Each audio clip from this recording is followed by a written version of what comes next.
जय हिंद दोस्तों। हम चर्चा कर रहे थे हिमालय से निकलने वाली नदियों के बारे में।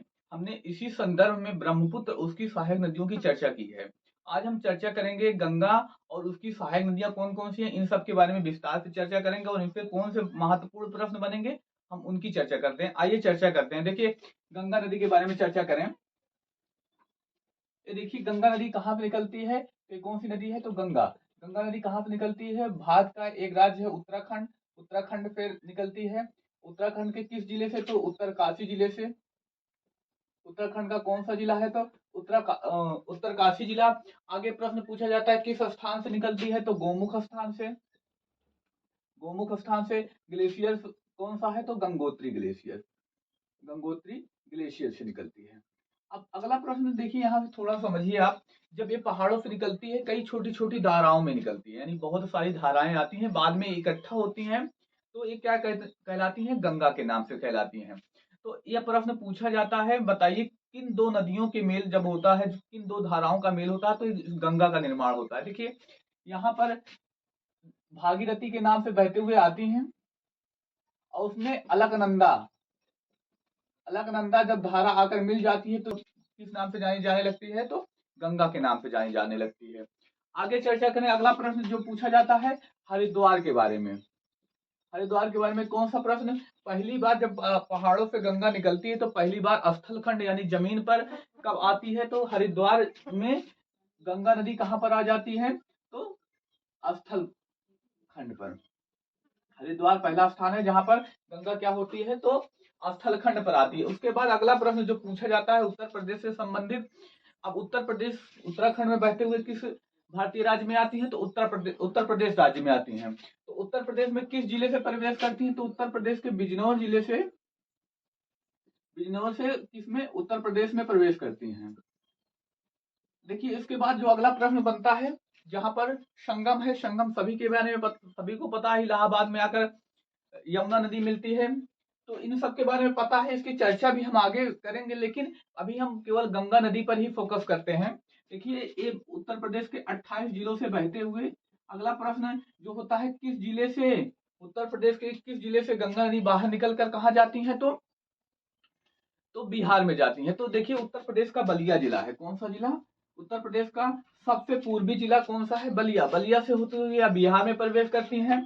बिहार के बाद ये कहाँ जाती हैं? तो बिहार के बाद झारखंड में थोड़ा सा स्पर्श करते हुए पश्चिम बंगाल में जाती है और पश्चिम बंगाल में दो धाराओं में विभक्त हो जाती है। देखिए, पश्चिम बंगाल में दो धाराओं में विभक्त हो जाएंगी। एक धारा को कहा जाता है हुगली। दूसरी धारा जो बांग्लादेश चली जाती है। बांग्लादेश जाने में इसको किस नाम से जाना जाता है? तो पद्मा के नाम से जाना जाता है। बांग्लादेश में कहा किस नाम से? तो पद्मा के नाम से जाना जाता है। अब जब यहीं पर थोड़ी आगे ही चलती है तो इधर से आकर ब्रह्मपुत्र नदी मिल जाती है। इसके बारे में हमने ब्रह्मपुत्र नदी में भी चर्चा कर रखी है। ब्रह्मपुत्र नदी जब हम पढ़ रहे थे तब वहां भी चर्चा की थी। देखिए, जब ब्रह्मपुत्र नदी आ जाती है तो यहाँ किस नाम से बहने लगेगी? तो पद्मा के नाम से बहती हुई आगे बढ़ेगी। अब थोड़ी ही आगे बढ़ेगी तो मणिपुर से निकलने वाली एक छोटी सी नदी मेघना आ जाती है। कौन सी नदी? मणिपुर से मेघना नदी आ जाती है। और मेघना नदी जब मिल जाएगी किस नाम से बहने लगेगी? तो मेघना के नाम से। और मेघना नदी के नाम से बहते हुए एक कहा मिल जाएगी? तो की खाड़ी में विश्व का सबसे बड़ा डेल्टा बनाते हुए। कौन सा है विश्व का सबसे बड़ा डेल्टा? तो सुंदरवन का डेल्टा बनाते हुए किसमें चली जाएगी? बंगाल की खाड़ी में। अगला प्रश्न जो यहाँ पे पूछा जाता है, बताइए जो विश्व का सबसे बड़ा डेल्टा है इसमें किस प्रकार के वन पाए जाते हैं? तो इसमें मैग्रीव वन पाए जाते हैं। देखिए, हमने चर्चा की गंगा नदी के बारे में। अब अगला प्रश्न यही पूछ लिया जाता है, गंगा नदी भारत के कितने राज्यों से बहती है? देखिए, पहले उत्तराखंड से निकलती है। पहला राज्य कौन सा हो जाएगा? उत्तराखंड। उसके बाद कहाँ प्रवेश की? तो उत्तर प्रदेश में प्रवेश की। उसके बाद बिहार। बिहार के बाद हमने चर्चा की झारखंड को स्पर्श करते हुए। उसके बाद कहाँ चली जाती है? पश्चिम बंगाल। भारत के कितने राज्य भारत के कितने राज्यों के साथ? तो 5 राज्यों में। और पूछ लिया जाए कितने देशों में बहती है? तो दो देश कौन कौन से? बांग्लादेश और पहला बांग्लादेश दूसरा, और पहला कौन सा है? तो भारत। दो देशों में बहती है, यानी यह एक अंतरराष्ट्रीय नदी है। अब इसकी चर्चा करें। देखिए, इसकी कुल लंबाई 2525 किलोमीटर है। कितना? कुल लंबाई कितना है? 2525 किलोमीटर। और अगला प्रश्न जो पूछा जाता है कि उत्तर प्रदेश में इसकी लंबाई कितना है? तो उत्तर प्रदेश में इसकी लंबाई 1410 किलोमीटर। कितना? 1410 किलोमीटर। एक मात्र इतना उत्तर प्रदेश में बहती है और इसकी टोटल लंबाई इतना है। और यह भारत की सबसे महत्वपूर्ण और भारत में बहने वाली सबसे बड़ी नदी है, यानी सबसे लंबी नदी है। आगे चर्चा करते हैं अब इसकी सहायक नदियों के बारे में। सहायक नदियों के बारे में चर्चा करने से पहले थोड़ा सा और इसके बारे में विस्तार से पढ़ लें।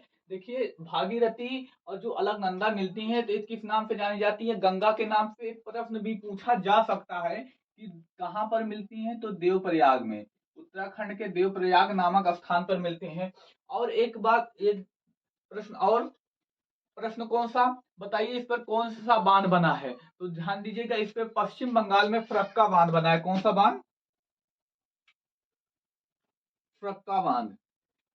यानी कौन सा बांध बना है गंगा नदी पर? तो फरक्का बांध बना है। कहां पर बना है? तो पश्चिम बंगाल पे, इस साइड, जब बांग्लादेश से में प्रवेश करने से जस्ट पहले यह बना हुआ है। कौन सा बांध?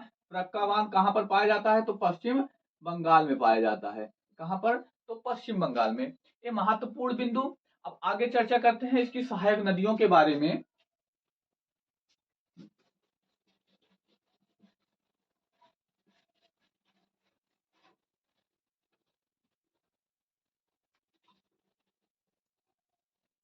देखिए, देखिए हमने पढ़ रखा इस नदी के बारे में, तो गंगा नदी के बारे में। ये कौन सी नदी है? हमने गंगा नदी की चर्चा कर ली। अब देखिए, जिस साइड से नदियां बहती हैं, अगर हम उसी साइड से चर्चा करें, मान लीजिए ऐसे कुछ नदियां, गंगा नदी इधर पे, इधर की ओर जा रही है, तो इसके ऊपर कौन सी दिशा हो जाएगी? तो ये बाएं, बाया तट हो जाएगा इनका। ये तरफ कौन सा, नीचे की ओर कौन सा तट हो जाएगा? दाया तट हो जाएगा। तो हम पहले चर्चा करते हैं बाएं तट से कौन सी सहायक नदियां हैं जो आकर किसमें मिलती हैं? तो गंगा नदी में। आइए इसकी चर्चा करें। बाएं तट से कौन सी नदी आती है जो कहाँ मिलती है? तो गंगा नदी में मिलती है। आइए चर्चा करें। देखिए, सबसे पहली नदी जो है, जो कहाँ से, सबसे पहली नदी कौन सी है? तो रामगंगा। कौन सी नदी? रामगंगा। या कहाँ से निकलती है? तो ध्यान दीजिएगा, उत्तराखंड का पौड़ी जिला और दूधा तोली पर्वत श्रृंखला से निकलती है।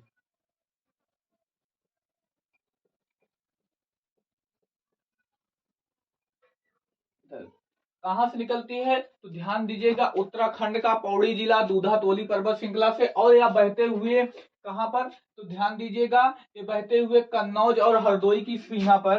कौन सा? कन्नौज ऊपर साइड, हरदोई। कन्नौज और हरदोई की सीमा पर आकर किससे मिल जाती है? तो गंगा नदी से मिल जाती है। पहली नदी हमने चर्चा की रामगंगा। रामगंगा कहां से निकलती है? तो उत्तराखंड का पौड़ी जिला दूधा तोली पर्वत श्रृंखला पे। कहां पर मिलती है गंगा नदी से? तो कन्नौज और हरदोई की सीमा पर। अगली नदी की चर्चा करें तो अगली नदी कौन सी है? तो अगली नदी गोमती है। गोमती है। कौन सी नदी? तो गोमती। अब ध्यान दीजिएगा, एक गोमती नदी निकलती कहां से है? तो गोमती नदी पीलीभीत जिला, उत्तर प्रदेश का ही पीलीभीत जिला, पीलीभीत जिले में एक झील पाई जाती है, फुलहर झील। कौन सी झील? फुलहर झील, या इसी को कहते हैं गोमत ताल झील। इसी झील को गोमत ताल झील भी कहा जाता है। तो यह प्रश्न भी पूछ लिया जाए, बताइए गोमती नदी कहां से निकलती है? तो गोमती नदी उत्तर प्रदेश के पीलीभीत जिले से। कौन सी झील? फुलहार झील, या ऑप्शन में हो सकता है फुलहार झील ना दे तो गोमत ताल झील दे दिया जाए। इसी का ही नाम है क्या? गोमत ताल झील। अब ये आगे बढ़ती है उत्तर प्रदेश के गाजीपुर जिले में। कहां पर? उत्तर प्रदेश के गाजीपुर जिले में कैथी नामक स्थान पर क्या होता है? गंगा नदी से आकर मिल जाती है। तो और एक प्रश्न जो पूछा जाता है, इसी के तट पर उत्तर प्रदेश की राजधानी लखनऊ स्थित है। अभी कई बार प्रश्न में पूछा गया प्रश्न है, बताइए कि जो लखनऊ शहर है किस नदी के तट पर स्थित है? यानी उत्तर लखनऊ जिला किस नदी के तट पर? तो लखनऊ किस नदी के तट पर स्थित है? तो गोमती नदी के तट पर स्थित है। और इसकी एक प्रमुख सहायक नदी है, जो एनटीपीसी में पूछा गया, अभी हाल ही में हुआ पेपर एनटीपीसी, उसमें ही पूछा गया था। बताइए सई नदी कहां से निकलती है? तो ध्यान दीजिएगा, सई नदी, सई नदी हरदोई में कौन सी झील, तो हरदोई में भिजवान झील पाई जाती है, भिजवान झील से निकलती है। किस झील से, तो हरदोई जिले से भिजवान झील से निकलती है। किस झील से, तो भिजवान झील से। और कहां पर, उत्तर प्रदेश के जौनपुर जिले में किससे मिल जाती है, तो उत्तर प्रदेश के जौनपुर जिले में गोमती नदी से मिल जाती है। कौन सी नदी है, तो ये सई नदी। पूछ लिया जाए सई नदी किसकी सहायक नदी है, तो सई नदी गोमती की सहायक नदी है।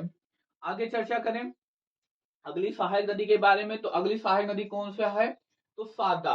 बेहद ही इंपॉर्टेंट, हमने दो सहायक नदियों की चर्चा कर ली। अब आगे शारदा के बारे में चर्चा करते हैं। अगली नदी कौन सी है, तो शारदा।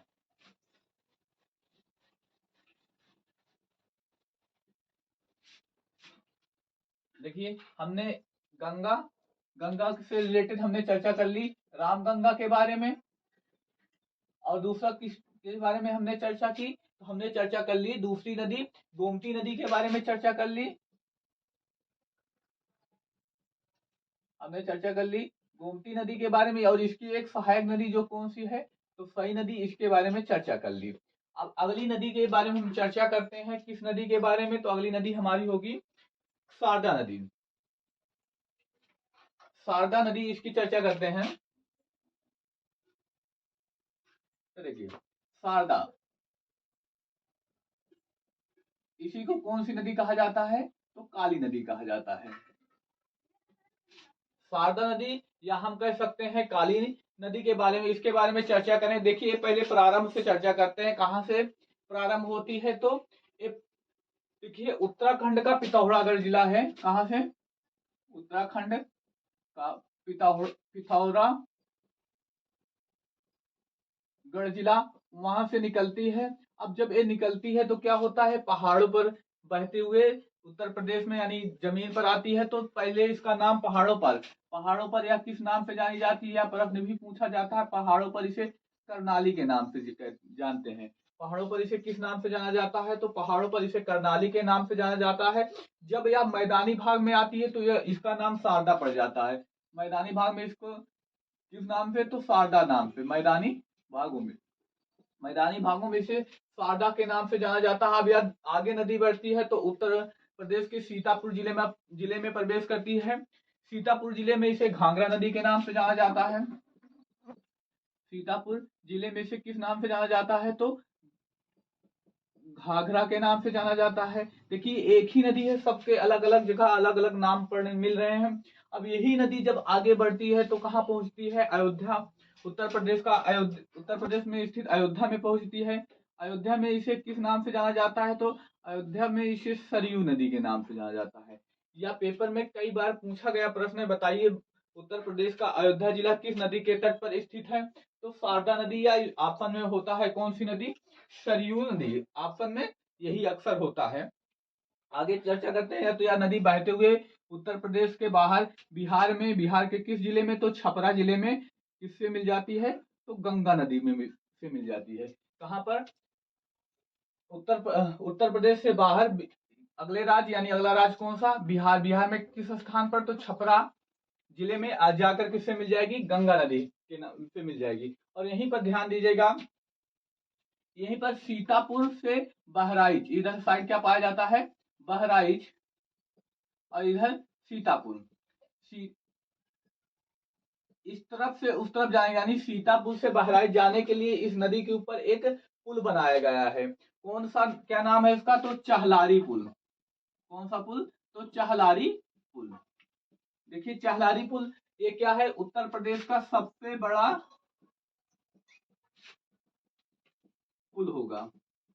उत्तर प्रदेश का सबसे बड़ा पुल कौन सा है, चहलारी पुल। किन नदियों पर बना है, तो शारदा, या इसी को कहते हैं काली, या इसी को क्या कहा जाता है, तो करनाली कहा जाता है। सीतापुर में इसे घाघरा कहा जाता है, अयोध्या में इसे सरयू कहा जाता है। अब अगली नदी की चर्चा करें। देखिए इसकी भी कुछ सहायक नदियां हैं, ठीक है, इसकी भी कुछ सहायक नदी हैं। तो इसकी सबसे महत्वपूर्ण सहायक नदी कौन सी है, तो इसकी सबसे महत्वपूर्ण सहायक नदी राप्ती नदी है। देखिए राप्ती नदी, इसकी भी चर्चा कर लें इधर पे। कौन सी नदी है, तो इसकी सबसे महत्वपूर्ण सहायक नदी जो है राप्ती नदी है। कौन सी नदी, तो राप्ती नदी, देखिए राप्ती नदी कहाँ से निकलती है, नेपाल की जो शिवालिक श्रेणी पाई जाती है, नेपाल का निचला, हमने जब हम चर्चा करेंगे पहाड़ हिमालय के बारे में तो हम चर्चा करेंगे शिवालिक श्रेणी, वहां से यह नदी निकलती है शिवालिक श्रेणी से। कौन सी नदी, तो राप्ती नदी, और एक गोरखपुर में बहते हुए। अभी प्रश्न पूछा जाता है, देखिए योगी के मुख्यमंत्री बनने के बाद या कई बार पेपरों में प्रश्न पूछा गया, बताइए गोरखपुर जिला किस नदी के तट पर स्थित है, तो राप्ती नदी के तट पर स्थित है। और राप्ती गोरखपुर से होते हुए देवरिया में बराहट नामक स्थान पर, कहां पर, देवरिया में, कहां पर, बराहट नामक स्थान पर किससे हो जाता है, किससे, तो शारदा नदी से मिल जाती है। अब अगली सहायक नदी के बारे में चर्चा करें। अगली सहायक नदी,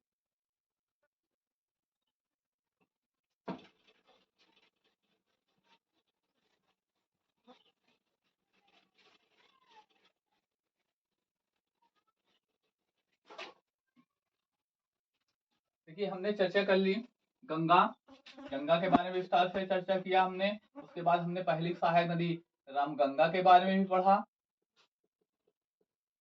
रामगंगा के बाद हमने चर्चा की गोमती के बारे में, और इसकी एक प्रमुख सहायक नदी सई नदी के बारे में चर्चा की। उसके बाद हमने चर्चा की शारदा के बारे में। शारदा के बाद कौन सी, तो राप्ती नदी के बारे में।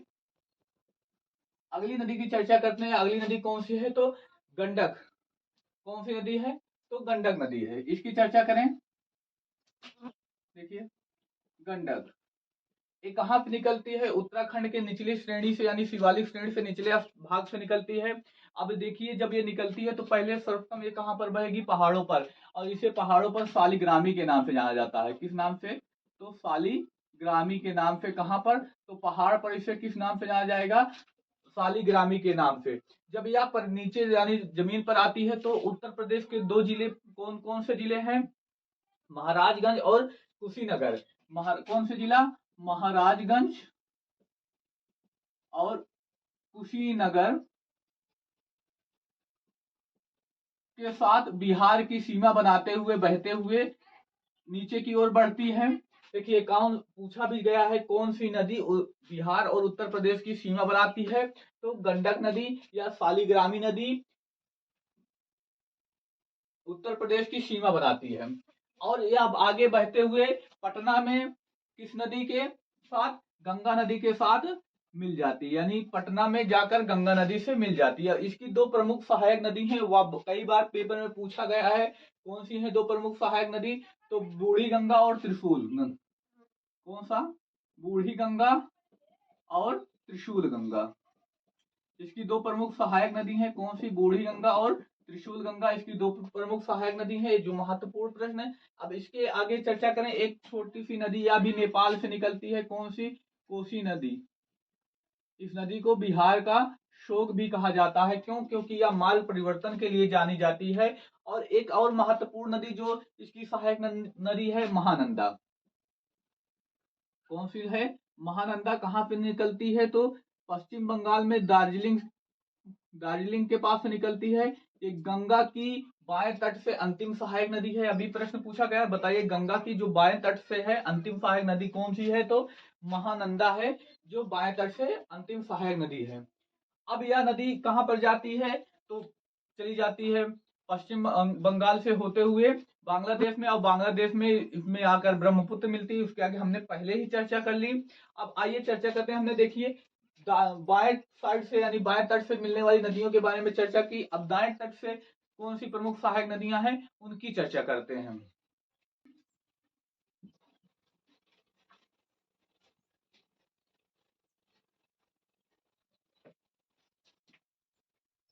देखिए अब दाएं तट से चर्चा करते हैं, इसलिए गंगा नदी को थोड़ा ऊपर बना दें।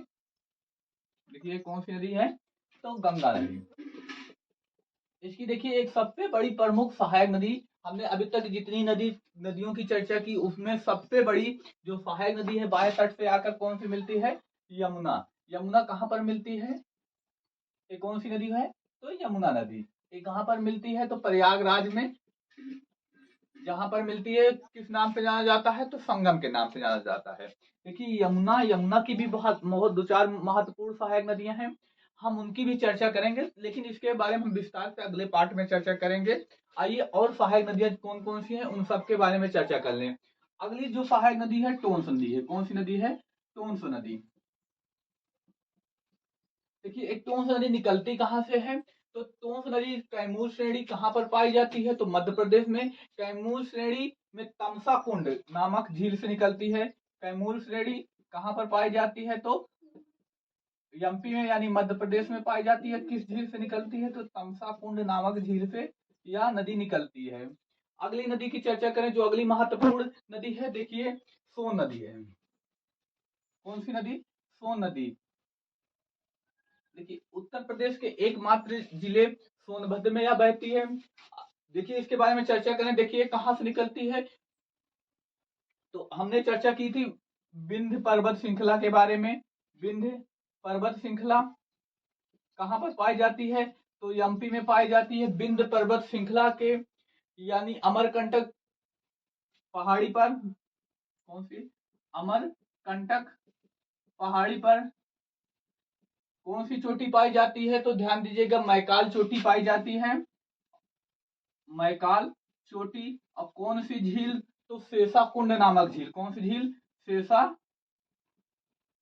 कुंड नामक झील पाई जाती है। इस झील से निकलती है और यहाँ इसकी एक प्रमुख सहायक नदी है रिहंद नदी। देखिए ये रिहंद नदी कहाँ पर आकर मिलती है? तो उत्तर प्रदेश के एक जिले सोनभद्र में आकर मिलती है। और सोनभद्र में इस रिहंद की नदी पर रिहंद बांध परियोजना है, जिससे गोविंद बल्लभ पंत सागर झील का निर्माण होता है। कौन सी झील? गोविंद बल्लभ पंत सागर झील। यह उत्तर प्रदेश की सबसे बड़ी झील है और यह उत्तर प्रदेश के सोनभद्र जिले से बहते हुए बिहार पटना में जाकर, यानी पटना के पास जाकर किससे मिल जाती है? तो गंगा नदी से मिल जाती है। हमने चर्चा कर ली जो गंगा की महत्वपूर्ण सहायक नदियां हैं, इन सब के बारे में विस्तार से चर्चा कर ली। अब हमने चर्चा भी बात कही कि हम यमुना के बारे में आगे आने वाले वीडियो में चर्चा करेंगे। मिलते हैं अगले वीडियो में यमुना और उसकी सहायक नदियों के साथ। धन्यवाद।